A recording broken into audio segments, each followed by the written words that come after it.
apply some color to this newsprint because I didn't have any subtle paper that I wanted to use for the flowers. So I'm just going to create my own. So I'm first coming in with some spun sugar, then I'm going to move to Tattered Rose, and then I'm going to come in with some scattered straw. So this is just a nice soft palette that is going to be a great backdrop for my little flowers. So once I have this done, I'm going to fold this in half because then it'll fit on my die. But I do have the Originals Spiral Flower by Stampin' Up. So what I'm going to do is just lay my 2 pieces of the newsprint on top here, and I'm going to put it between 2 cutting plates and run it through the Big Shot. So that's going to give me both of my flowers. So we're going to just take our vintage photo and we're going to just do our edges, and we're going to bend our edges down.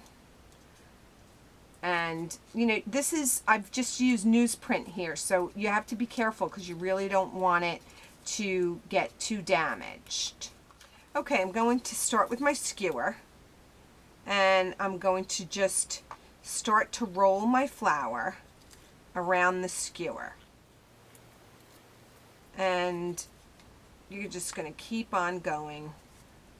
And I like to roll it pretty tight the first time.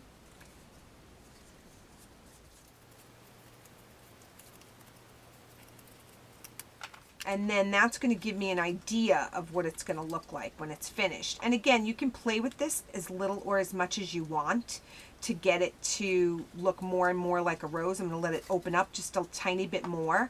And then I'm going to pull those edges down a little bit because you certainly want it to have the petals flapping over.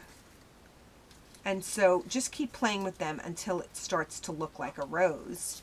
And then you're going to use some glue dots to secure it.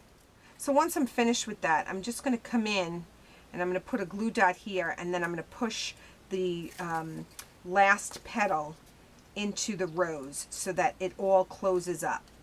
And then you may want to come in various spots and just use a glue dot or 2, just shove them in there just to make sure that it's going to stay closed. And then at that point you can just come in and just bend those edges out a little bit more.